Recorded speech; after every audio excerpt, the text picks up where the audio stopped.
একটি অসহায় মেয়ের জীবনের না বলা কষ্ট, সৎ শাশুড়ির অত্যাচার, শ্বশুরের নিঃস্বার্থ ভালোবাসা আর পাগল স্বামীর অদ্ভুত খামখেয়ালিপনা, সব মিলিয়ে এক হৃদয় বিদারক পারিবারিক গল্প নিয়ে তৈরি এই নাটক শাশুড়ি না শত্রু। সংসারের প্রতিটি মুহূর্তে অপমান, চোখের জল আর মানসিক যন্ত্রণার মাঝেও কি ভালোবাসা বাঁচিয়ে রাখা যায়। এই নাটকের প্রতিটি দৃশ্য আপনাকে ভাবাবে, কাঁদাবে এবং বাস্তব জীবনের অনেক অজানা সত্যের মুখোমুখি দাঁড় করাবে। শেষ পর্যন্ত দেখুন আর জানুন, একজন শাশুড়ি কি সত্যি মায়ের মতো হতে পারে, নাকি কখনো কখনো হয়ে ওঠে সবচাইতে বড় শত্রু। তো প্রতিবারের মতো লাইক, কমেন্ট, শেয়ার এবং যারা নতুন বা এখনো পর্যন্ত সাবস্ক্রাইব করেননি তারা দয়া করে চ্যানেলটিকে সাবস্ক্রাইব করে দিন। নমস্কার। এবারে শুনুন আমাদের একটু বিনোদনের আজকে সশ্রদ্ধ নিবেদন, বাংলা নাটক শাশুড়ি না শত্রু। শাশুড়ি না শত্রু, শাশুড়ি না শত্রু।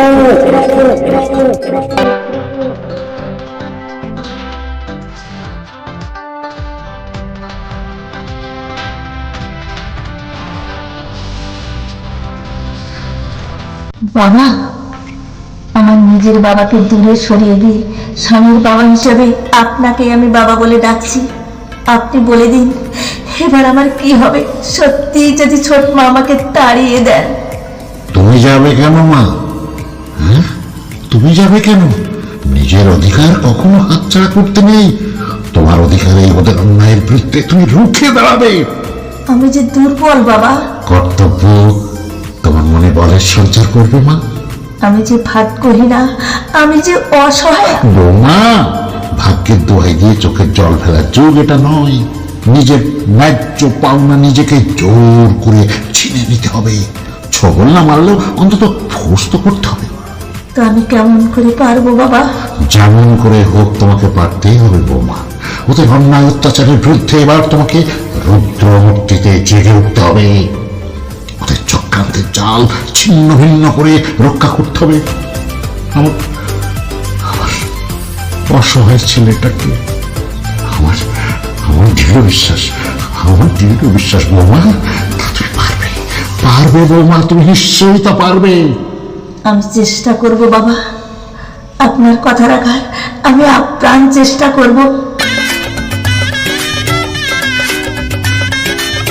আমারও একটা কথা তোমাকে রাখতে হবে ডার্লিং। ডার্লিং নয়, বৌদি বলো, বৌদি। বৌদি,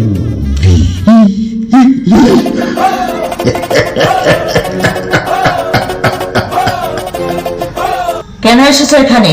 তোমার তৃষ্ণার্ত হৃদয়ে একটুখানি প্রেম ভরে সিঞ্চন করতে।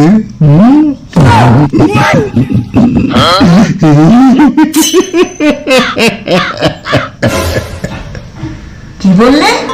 সবটা এখনো বলিনি, বাকিটা পার্সোনালি বলবো।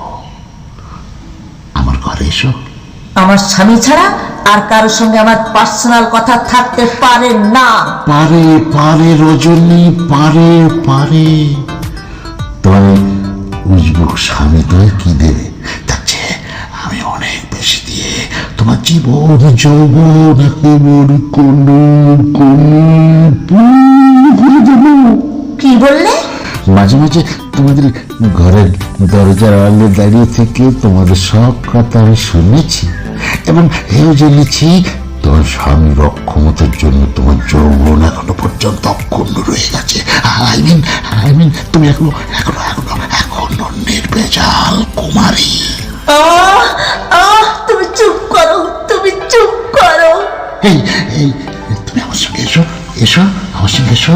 তোমার রূপ যৌবনের যথার্থ মূল্য দিয়ে তোমাকে আমি লম্পট বৌদি যে মায়ের সমান তা তুই ভুলে গেছিস জানোয়ার। তবে রে হারামজাদি, হ্যাঁ, তোর এত বড় সাহস তোর, তুই কিনা আমার গায়ে হাত তুলিস? তো দেখ দেখ, আজ তোর রূপের দেমক আমি ভাঙতে পারি কিনা। আহ আহ, ছেড়ে দে ছেড়ে দে ছেড়ে দে আমার পশু, ছেড়ে দে। না রে শয়তানি, না, আমার আমার বিকৃত কামনার আগুনে তোর উন্মত্ত যৌবনকে আজ আমি ছোটা। হ্যাঁ, তুই ঘাবড়াস নে চেম্বার, ঘাবড়াস নে।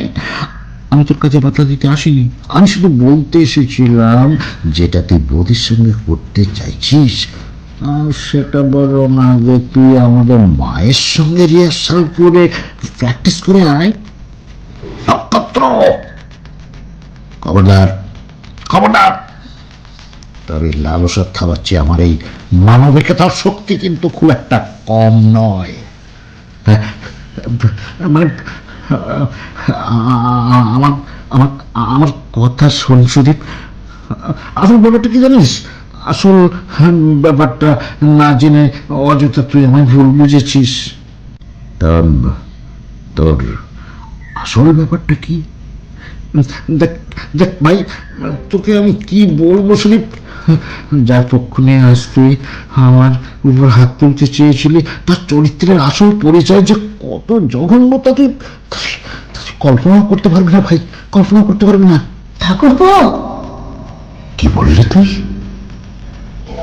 ওর ওর ওর স্বামী ওই স্টুপিড প্রলাদের কাছ থেকে ও দাম্পত্য সুখ পায়নি বলে দেহের ক্ষুধা মেটাতে ও বারবার আমার প্রস্তাব দিত। আমি রাজি হইনি বলে কামের চালায় হঠাৎ আমাকে জড়িয়ে ধরলো। আমি বললাম আমাকে তুমি ছেড়ে দাও বৌদি, আমাকে তুমি ছেড়ে দাও বৌদি, আমি তো মাতৃ সমান। সঙ্গে সঙ্গে বাঁচাও বাঁচাও বাঁচাও বলে চিৎকার করতে লাগলো। তাই দেখে তুই ভাবলি সত্যি সত্যি আমি ঠাকুরপো, তোমাকে আমি আমার মায়ের আসনে বসিয়েছিলাম বৌদি, মায়ের আসনে বসিয়েছিলাম। মা ছেলের সম্পর্ক আমার যখন বিষ খেয়ে মরতে ইচ্ছে করছে। ঠাকুরপো, বৌদি, তুমি বিশ্বাস করো ভাই, ও যা বলে গেল সব মিথ্যে। আমি থাক থাক বৌদি থাক, তোমাকে আর বলতে হবে না, যা বোঝার আমার সব বোঝা হয়ে গেছে। কি কি বুঝেছো তুমি? বুঝলাম, মা মা কখনো ময়লা হয় না। আমি তুমি যে মা, আর যে মা দেবদেবীর পাশে স্থান পায় সেই মাকে কি মিথ্যে কলঙ্কের কালি ছিটিয়ে নোংরা করা যায় বৌদি? যায় না, যায় না বৌদি, তাকে নোংরা করা যায় না। কেঁদো না, কেঁদো না বৌদি, তোমার কান্না যে আমি সইতে পারি না। কেন জানো বৌদি, আমার গর্ভধারিণী মায়ের মাঝে চিরকাল আমি যে ছবিটা দেখতে চেয়েছিলাম, সেই ছবিটা যে আজ আমি তোমার মাঝে খুঁজে পেয়েছি বৌদি, তোমার মাঝে খুঁজে পেয়েছি। আর সেই ছবিটা আমি তোমার মাঝ থেকে কোনো অবস্থাতে মুছে ফেলতে দেব না বৌদি, কখনোই না, কখনোই মুছে ফেলতে দেব না। ঠাকুরপো, তুমি ভাই এত ভালোবাসো।